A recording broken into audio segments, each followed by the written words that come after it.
2, 3.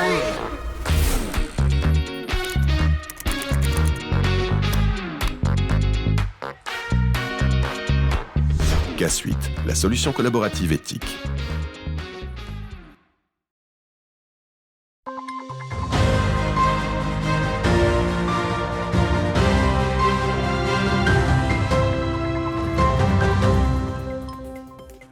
Bonsoir à toutes et à tous, ce lundi 5 février, bienvenue dans votre 15 info, voici les titres de l'actualité.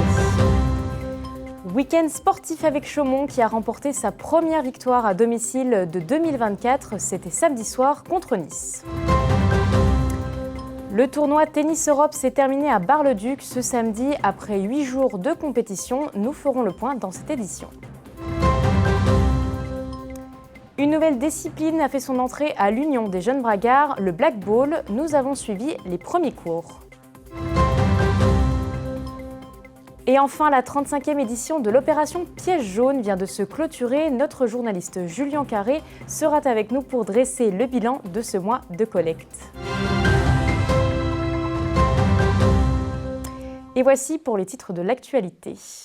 On débute ce journal avec une information consommation. Une opération de rappel a été initiée pour un fromage Morbier au lait cru AOP vendu dans les magasins Lidl.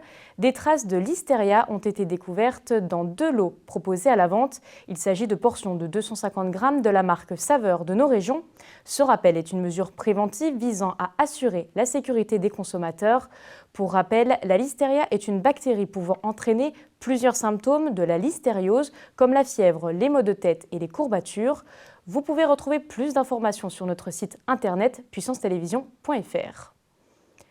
En volley, Chaumont recevait Nice samedi soir pour la 19e journée du championnat. Et pour la première fois de 2024, les Rouges et Noirs se sont imposés à Palestra. Retour sur un match intense avec Gaël Bossu.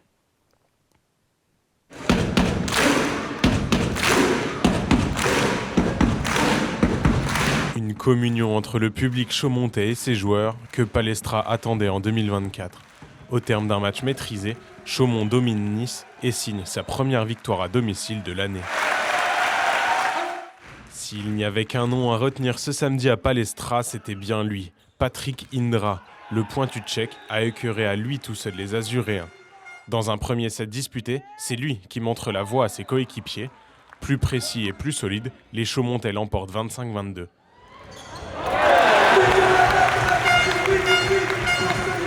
Deuxième set, on prend les mêmes et on recommence.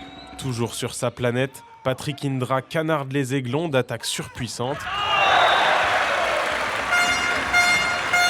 Les Niçois auront mené un temps, mais même le filet de Palestra avait visiblement envie de voir Chaumont gagner. Et au deuxième set, on mène au score. On a manqué un petit peu de réussite, alors je ne vais pas tout mettre sur la chance, il n'y a pas que ça, mais bien sûr. Voilà, il y a les services de McDonnell qui prend le filet, après on fait une faute de fil alors qu'on est dans le jeu. Et après c'est compliqué, voilà, il nous a manqué un petit peu de réussite. 25-22 de nouveau, la messe est presque dite. Au troisième set, le leader déroule et s'en va entériner sa victoire du soir.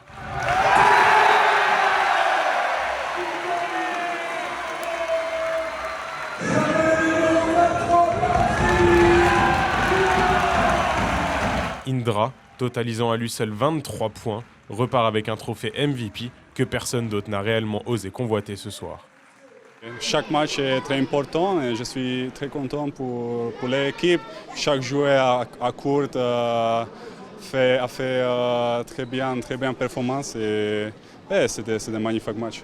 Les derniers matchs n'étaient pas le meilleur résultat à Palestra. C'est pas habituel pour nous. Donc c'est super pour enfin faire un résultat 3-0 ici. Avec cette victoire, Chaumont conforte son avance en tête du championnat à l'orée de la dernière ligne droite de la saison régulière. Les supporters chaumontais ont pu s'endormir l'esprit tranquille. Et prochain rendez-vous donné ce vendredi dans la Cité Rose pour affronter Toulouse, qui avait réussi à battre Chaumont en décembre dernier. Les Chaumontais devront donc être aussi appliqués que face à Nice. La 5e édition du tournoi de tennis s'est clôturée à Bar-le-Duc ce week-end. En plus des différents matchs et de nombreuses animations ont été proposées aux joueurs comme aux spectateurs.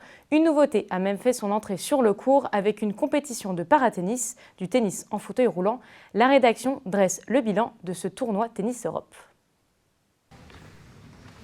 Après plus de 200 heures de match, le tournoi Tennis Europe, consacré aux moins de 14 ans, a pris fin ce samedi 3 février.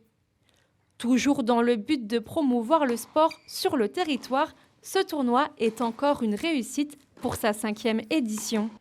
Désormais formées au paratennis, Fanny et Violaine ont voulu faire découvrir cette discipline à l'ensemble de l'audience avant l'ouverture de la section tennis fauteuil pour la rentrée 2024. Sur le terrain, 6 joueurs se sont donc affrontés.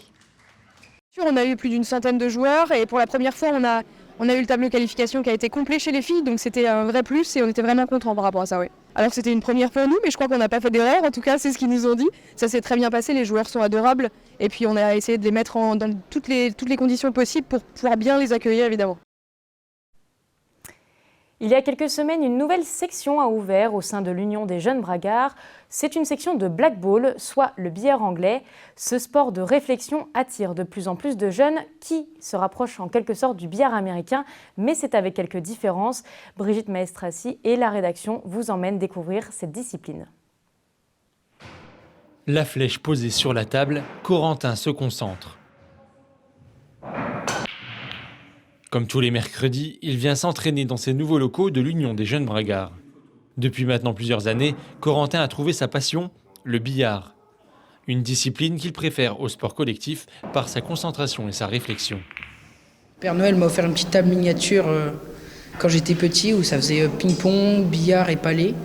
Et j'ai toujours adoré au billard, je jouais sans arrêt quand j'étais petit. Du coup, ma mère m'a inscrit au club de Ligny. Et puis après, j'ai changé de club et je suis venu à Saint-Dizier il y a 7 ans bientôt. Ouvert depuis plusieurs semaines, les cours de billard anglais, aussi appelés blackball, ressemblent au billard américain avec quelques différences. Elles sont complémentaires en fait. Les poches et draps au blackball sont différentes. Les poches ici sont arrondies, à l'américain c'est un peu plus pointu. Les billes à l'américain sont plus grosses, les billes ici sont plus petites.